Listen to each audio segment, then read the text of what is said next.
Hi everyone, welcome to Fab Collab Live, our Curtain Call weekly interview series.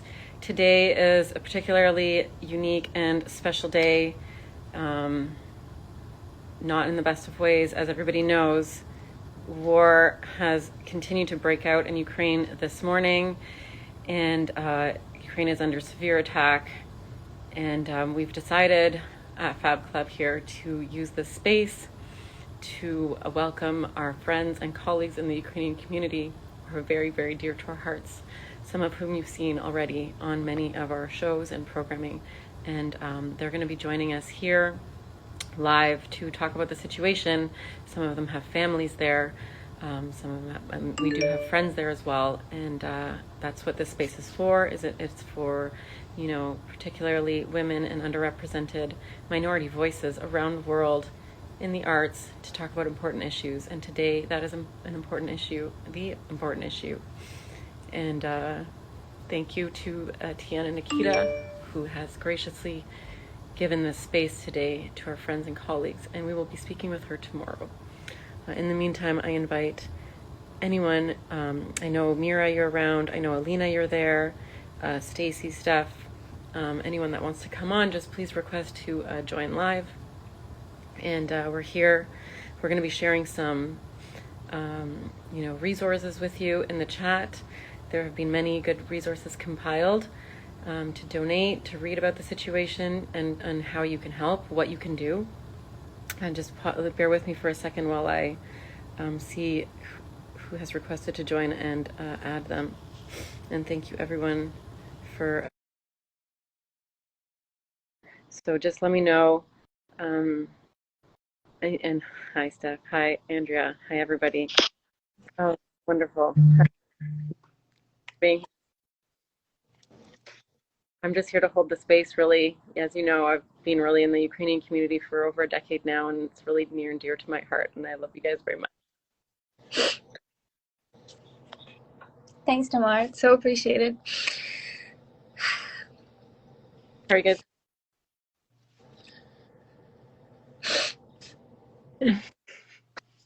Last question to start with. But how are families? Your uncle? What's going on? Yeah, just watching the news and watching everything that's going on. Just a lot of stress, anger, disbelief, fear. They all. I have family in Kiev. They all heard the bombings around 5 a.m. Some people are fleeing. Some people are donating to give blood, lining up to donate blood. People are it's crazy. How are you guys doing?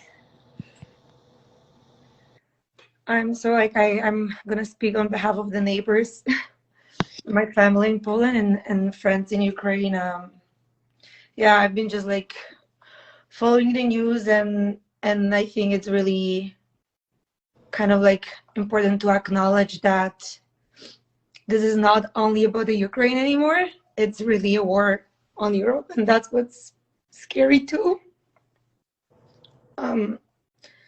I feel like all of the countries and all of our friends, even here in Canada, have been really watching, but really from afar, not really knowing what's been going on since 2014. And now everybody's in shock, but it's, we kind of all knew it was coming. And I just hope that these voices will be heard right now. I just read that Russia have seized a Chernobyl nuclear power plant, and that staff is taken hostage. So that also means that, so just checking on family and friends, offering friends in Ukraine places to stay in Poland, although we don't really even know if it's safe in Poland or how long it's going to be safer there. Just to get them out of Ukraine as soon as possible, and then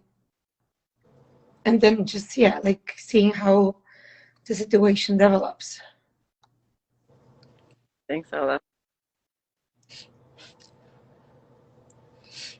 Yeah, I'm just gonna kind of echo everything. There's not really anything that could be said. I had the surreal experience last night of like calling my sister and just asking like, "Hey, did you check on this cousin?" And I was like, "I'm gonna check on this cousin," but then also having that moment of like, is that message going to detract from like is that notification going to detract from some sort of important life-saving information?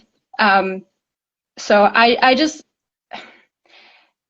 I think what it comes down to is I kind of just want everyone to know like how normal of a place Ukraine is, and like it's any other country. Like it's in Europe. It's I feel like people quite often think of it as some kind of like backwards, like just village, and that's all it is. But I hope people know that like, it's like most other places that you would go to, and like this sort of situation was unimaginable. And I keep thinking about Syria, how folks there, like, the refugees that are trying to find space now everywhere, that like anywhere that they can now, we're doctors, lawyers, they are so similar to the folks who are watching on Instagram right now.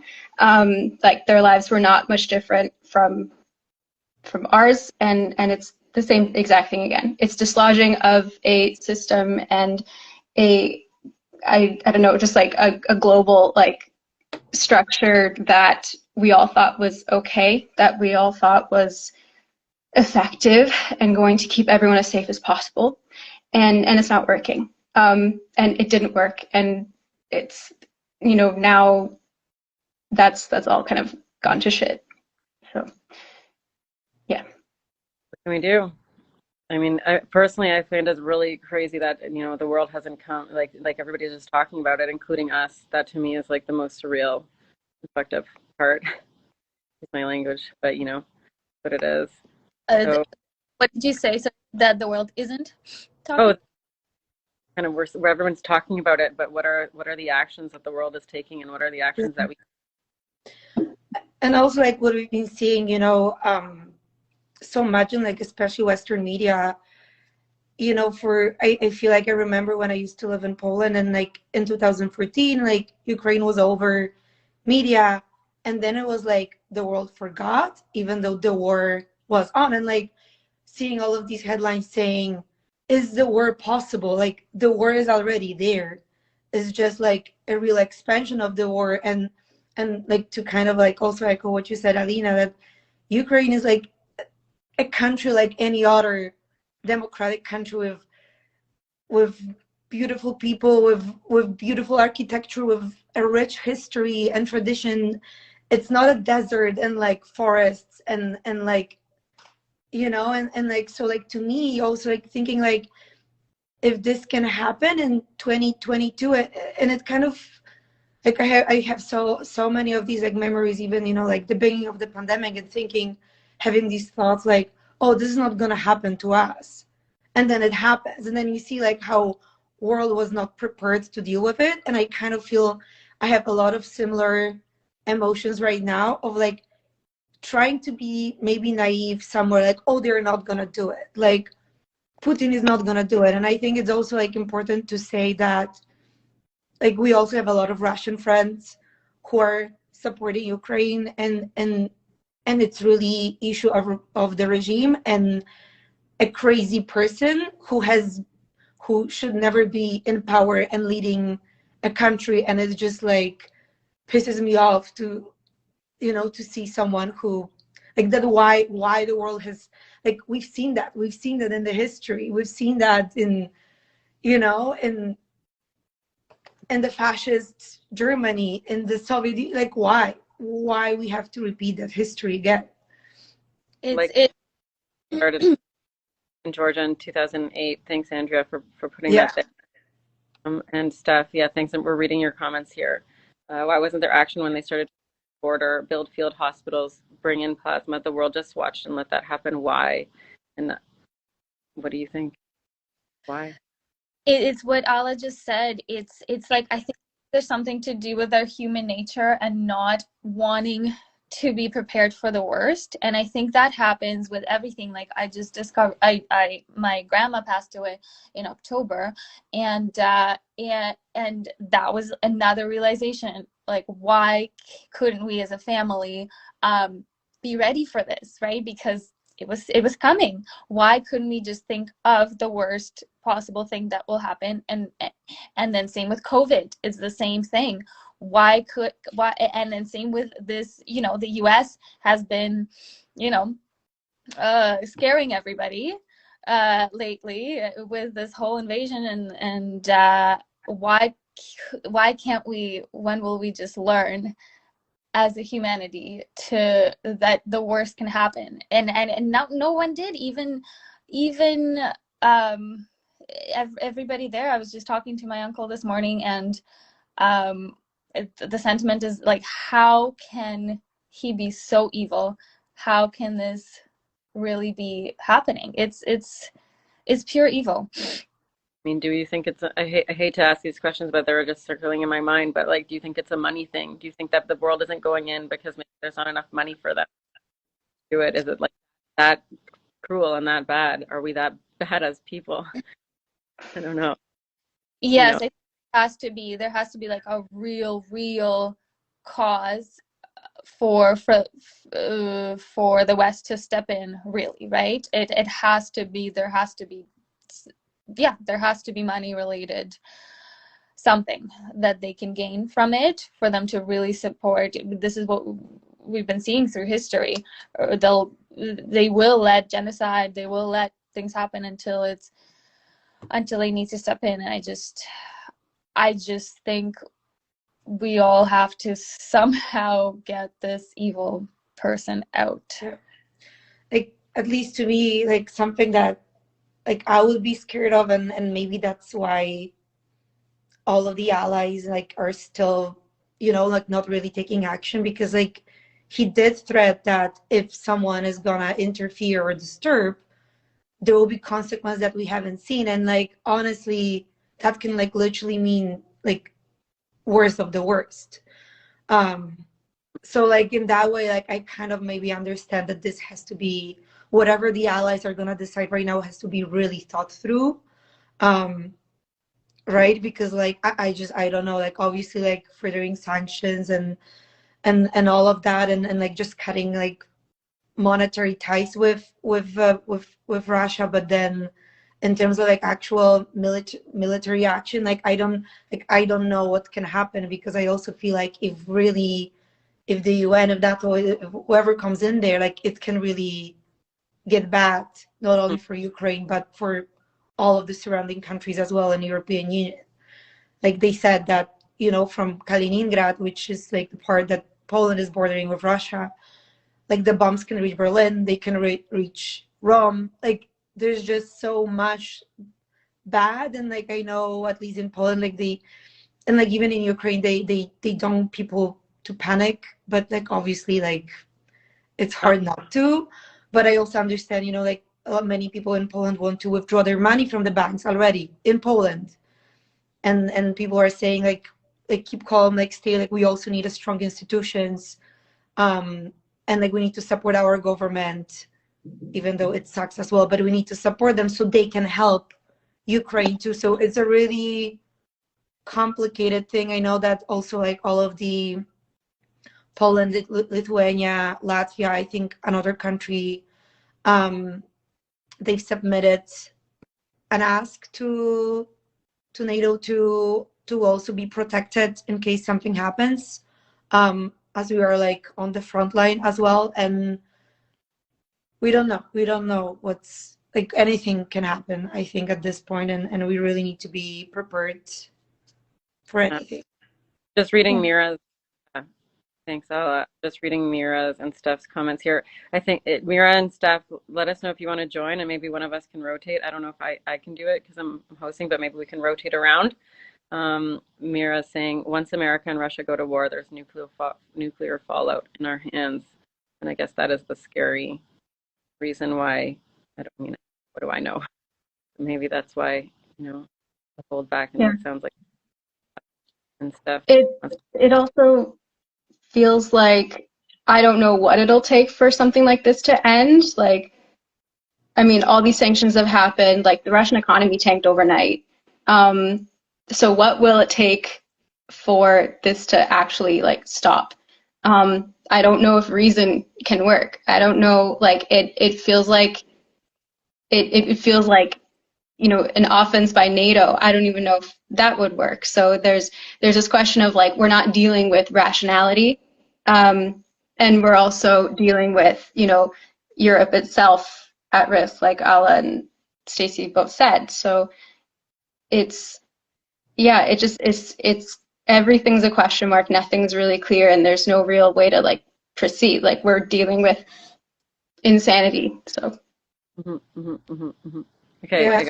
And I also, maybe just to add to that, I think it's really important too, because like living in Canada, I think we also have a lot of this conversation about like US and the, you know, being the US being the imperialist country, you know, like seeking the, but I think like what I just kind of want all of our Canadian friends to know, to like really listen to Ukrainian or like Eastern European perspective. And like if someone wants to support, go and directly support the Ukrainian army, because essentially like they, and like you guys can maybe talk about it more, but essentially like they need help, we need help from outside, but also like the more help actually Ukraine can get on its own, I think it's like it would be just the best. And like I think it's often being kind of missed in the conversation, because yeah, it essentially is like US and Russia and then everything in between that gets missed. Right. Yeah. Because I think Mira might be trying to join. Is there Yeah. a way? Yeah. I'm like, I should try, but I don't know if I can because I'm hosting. I can leave. I will leave. But don't go Yeah. far. Okay, I'll stay in the comments. Go back because we want to. Me too. Does somebody else want to join? Yeah. Yeah. Steph? Does There's Steph join? no. I have. Yeah. I think she's coming. I think I did it. Let us see. know if somebody else wants to join, and then I will leave. Yes. Yeah, and I'm getting, it's just it's also so incredible to be part of this community, and there's everyone here that's commenting and caring, and I'm getting a lot of messages from people saying I'm so sorry and my heart is with you, and that's fantastic. And but we are literally facing, it's just hit us all. I think that we're facing, it's beyond reason what we're facing. And so yes, Ukraine help, like Ukraine needs money towards their army, because that's unfortunately the only way to fight this right now. That's what we're doing. If I can speak on that, I investigated some of the funding sources already this morning. Of course, a lot trickier to donate to an Eastern European country than an American country. It's not as simple as just plugging in your credit card, but the easiest way to go about it for anybody who's listening is to donate to the Patreon. And the link, I'll put it in the chat. It's savelives. I'll put it in the chat, but that's actually the quickest way right now, and probably the most effective way to support. There's also talks about needing to really do our research about who we're supporting, because of course we know that, not to be alarmist or anything, but of course we know the infiltration of the Kremlin into the cyberspace, and we wouldn't want to see well-meaning donations going into the wrong hands. So, perhaps, over the afternoon, we can sort of just create a really good formidable list. But definitely starting there, if you're feeling called, I will put that in the chat right now. That's the Patreon. That's going to go directly to supporting the military. And that's the one that needs the most help right now, certainly. Yeah. You know what? Sorry, what was that? Alla's also going to post resources, but I was just asking if anybody and anybody in the chat also, if anybody knows anybody like personally on the front lines in Ukraine right now that we can just send our love to and be thinking about and praying for. Just let us. Not yet, thankfully, and I think everybody that I've talked. Sorry.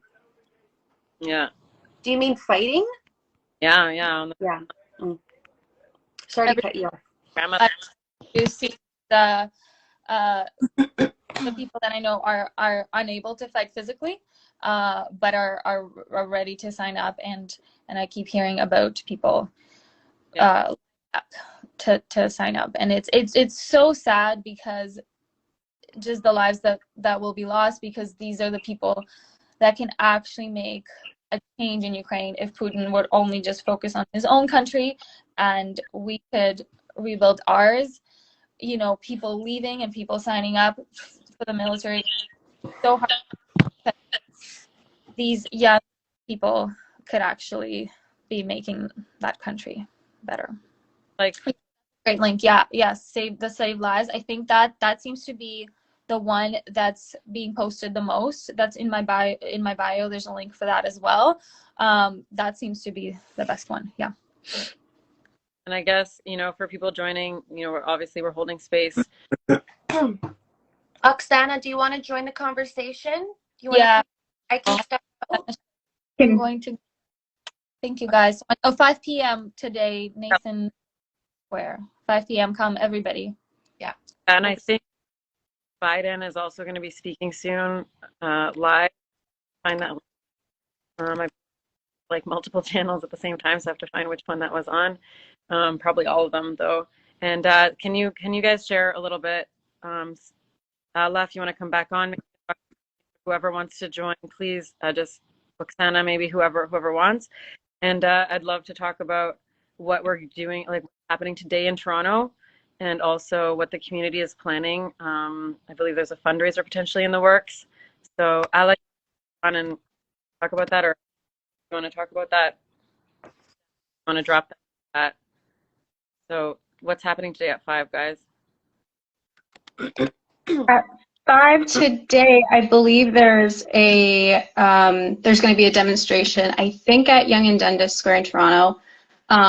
So people, please come out, just show your support. Anyone can join. And then, 5 p.m. Sorry, Nathan Phillips Square. There we go. Thank you, Stacey. Not Nathan Phillips Square. So that's City Hall. Yes. Yeah. There we go. Share that again on stories and everything. We'll share that so people can go down. Yeah. And then I know that also this community, so the Fab Club community and friends are going to be looking at just ways to come together and find ways to, I guess, just support the cause. There's talk about a fundraiser concert, so please stay tuned. I'll put that in there. Yeah, and I think just one thing that we can all do to piggyback off of what Mira said, you know, this whole thing about like trusting reliable places to donate and whatnot, definitely do your research on there, but also just think about the messaging and what you're consuming when it comes to this issue. A lot of what we're being fed, I guess, by Western media, like just little terms here and there, like has the war started, and like, is this war starting? Like we said before, it already started. 2014 it started, and it's just ongoing. This is the newest onslaught. This is like the newest attack. And things like there's just sources that we have to consider. Russian media does have a wide reach, and it has been influencing a lot of our political, I guess, conversations here as well. So just really, really watch out with what you're consuming, who you're listening to. There's certain things that you can look for to make sure it is a reliable source. But especially at this time, like, listen to Ukrainian voices, like, look for Ukrainian sources of media. There are some English language sources that we can also share. Yeah, but that's the major thing, is there's a lot of misinformation. Even the talks about like, you know, it's Russians against Ukrainians. There isn't like a straight up language divide, and there isn't a straight up like East-West divide.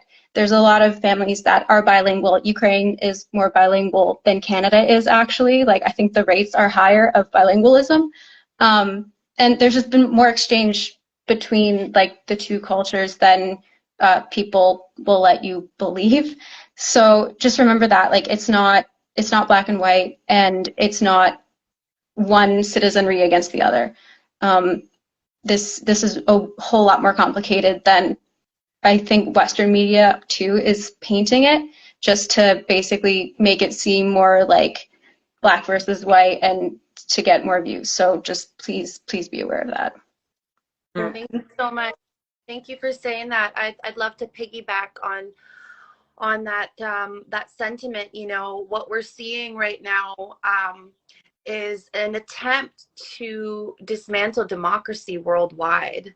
This is absolutely imperialism.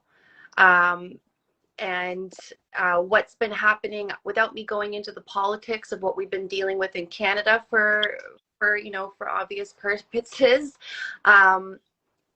we need to really be relying on better sourcing, because the infiltration that's happening on a subtle level, like I can't tell you already this morning, I had several people come to me with completely unabashed, out of right field rhetoric around this. And you know, I posted already in the comment section, but I'll post it again. And this is true, I think, just moving forward, we need to be a lot more diligent politically, and understand how and where the media biases land.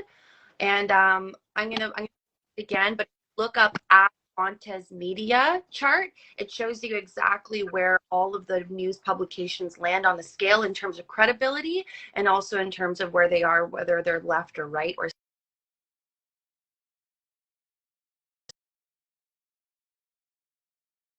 the truth.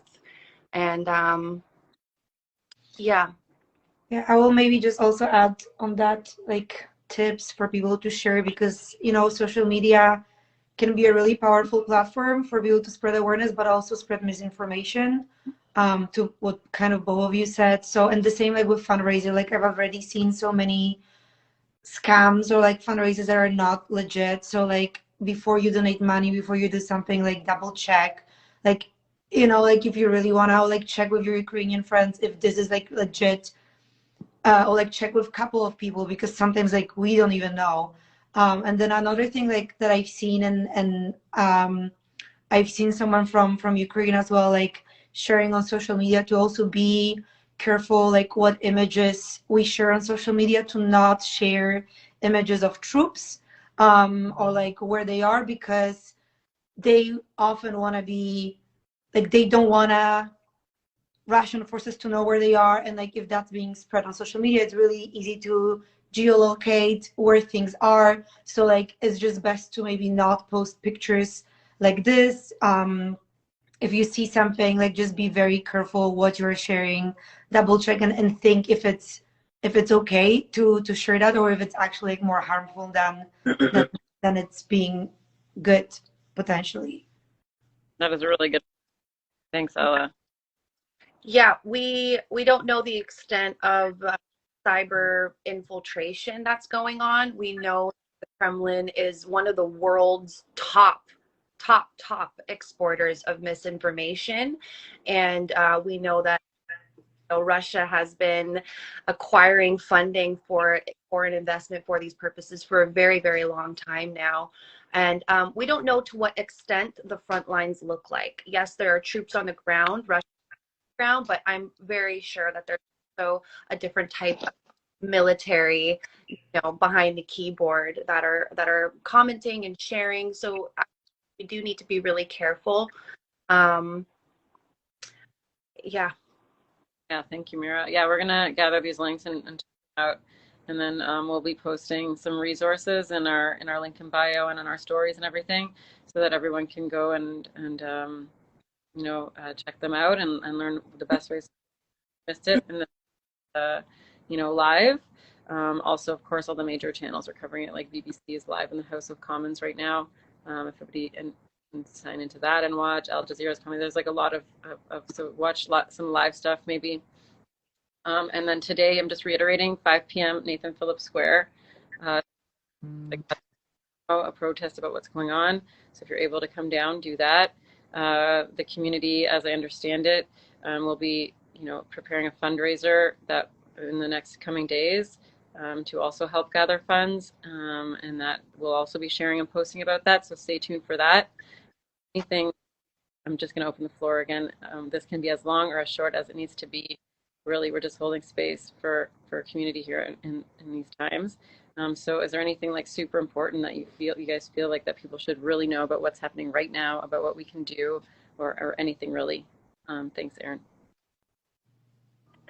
I think like a lot of this can be super overwhelming, and a lot of, I mean, it is. And it feels like the world's on fire, because it is.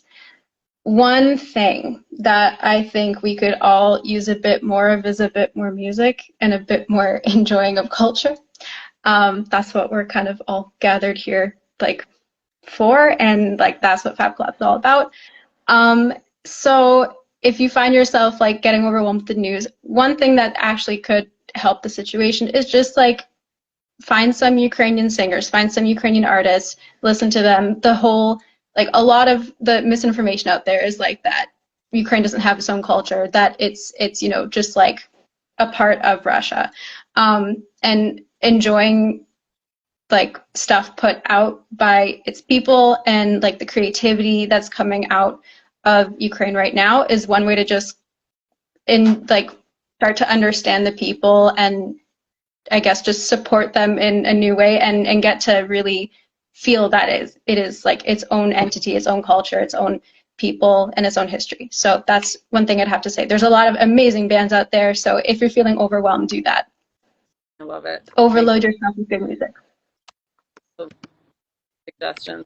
And I do want to say, like, just listening to you guys talking, thank you so much. I know this is like really hard times, and I think it's important to speak about them for being here. But like, there was some comments that like, oh, it's not just a village, it's a real country and stuff. I mean, no doubt, of course, for sure. But I mean, even if it were just a village, so to speak, this is life we're talking about. This is life and death. These are humans, really, fighting for their life right now. So just that. People don't realize that Ukraine is actually the largest by land country in Europe too. And I don't know, like people think, like, oh, it's a small country in Europe, right? Like that, I feel like that's the mentality, when it's actually, no, it's not.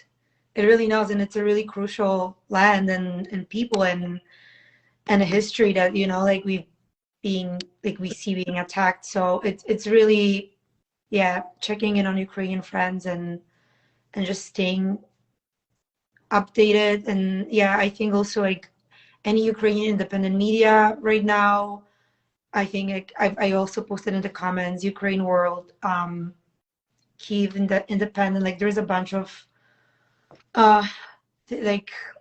media outlets that like I know that Polish media is being really good reporting as well. Like I actually am reading Polish like media versus Canadian, and like I was looking at news I think 2 days ago, and like Polish media was like all in red, urgent, and like kind of the whole story was, the whole like landing page was covered in what's going on. And then like when I went to CBC, it was like a small mention at the very end, like at the bottom of the page. So maybe it's gonna change now, but just, yeah, like if you don't find information, try to look for it, because or like ask us too. Like we're all happy to share articles and places to look and find information that's reliable.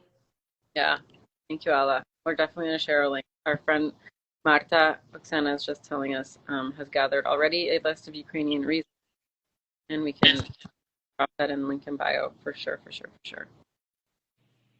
Okay.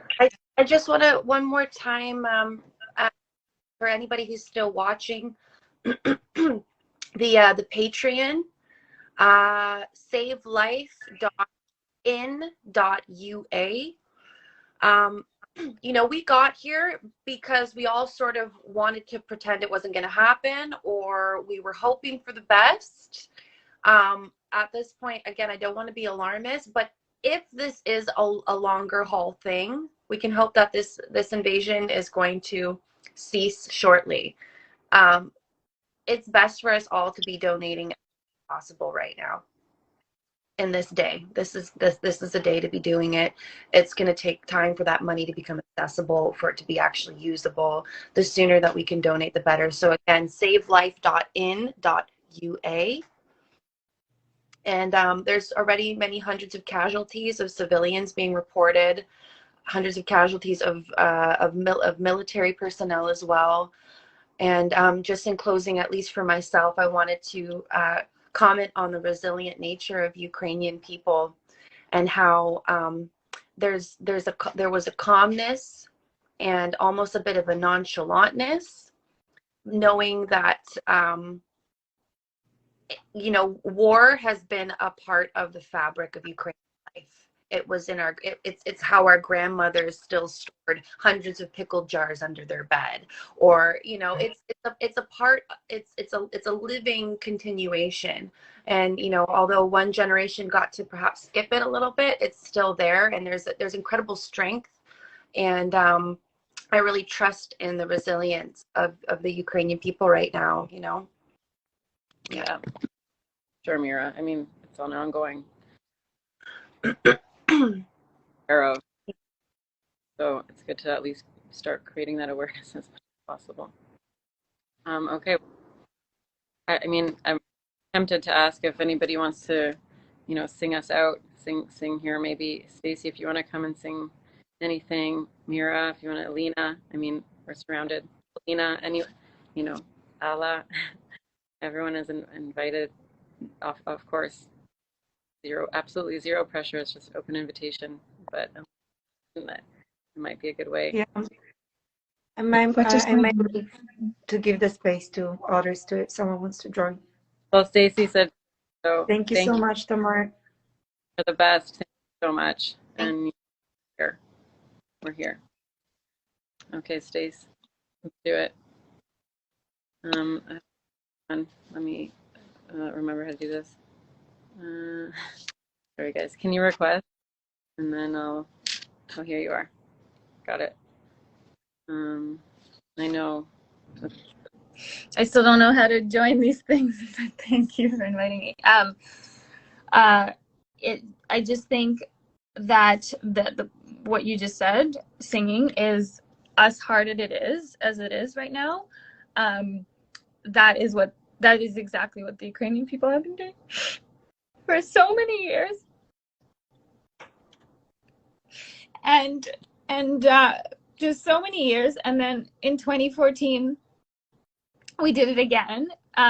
We came out. So many people came out, and they got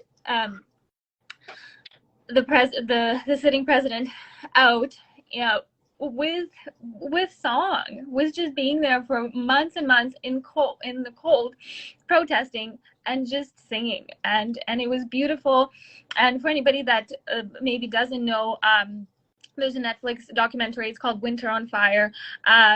So that's an easy one to just access and just watch about like what started this war, and that was the Ukrainian people just finally being fed up with the puppet regime of the Putin's puppet regime, and they got him out.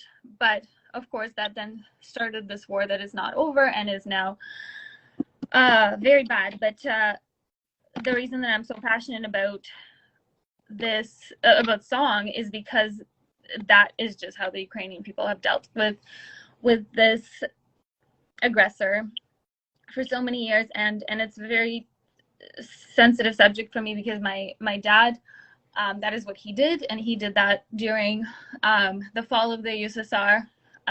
He was just coming out in the streets and just singing, and that's what gave people hope. And there are just so many songs, and I just don't even know where to start, because there are thousands of songs that are about, I mean, if you look at the Ukrainian national anthem, it begins with Ukraine has not died yet. Like if you just read the lyrics of the Ukrainian national anthem, I would make fun of it before all the time. Like it's so funny. Like our anthem starts with Ukraine has not died yet, and right now more than ever, it's just the perfect anthem. Like if you read the lyrics, and so I don't know, I can either sing that or I can sing the lullaby, which this is just like the first song I probably heard when I was a little girl, and the lyrics are it's a lullaby, but it's oh sleep little Kozak, your time has not come yet to fight, and when it does, you will be outnumbered, but you will win. Wow.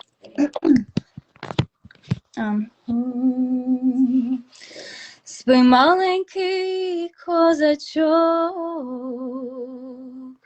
повернися на бочок, спи, синочку, мама засинає, спи, козаче, кінь твій зачекає, спи, синочку, мама засинає, спи, козаче, кінь твій зачекає, спи, синочку, вбій ще рано, ще малі твої гетьмани, а як підеш бій свій перший, мало нас, а вас ще менше, а як підеш бій свій перший, мало нас, а вас ще менше. And there's lots of songs like that, unfortunately. We're gonna sing those songs today in solidarity at 5 p.m. Nathan Phillips Square. Everybody come, we'll teach you the songs. Yeah. We'll teach everyone. Just come for it. You do not have to be Ukrainian. I'll bring the vodka. Yes, and the pickles. Like they're from Romania, I guess they share a border. But Bring some yellow and some. yeah, love you. Love you. Thank you, Tamara. Love you guys. We're here. Reach out. We're here. We're a community. Stay in touch. We'll see you at 5. And that's it. Lots of love to everybody. Bye. Slava Ukraini!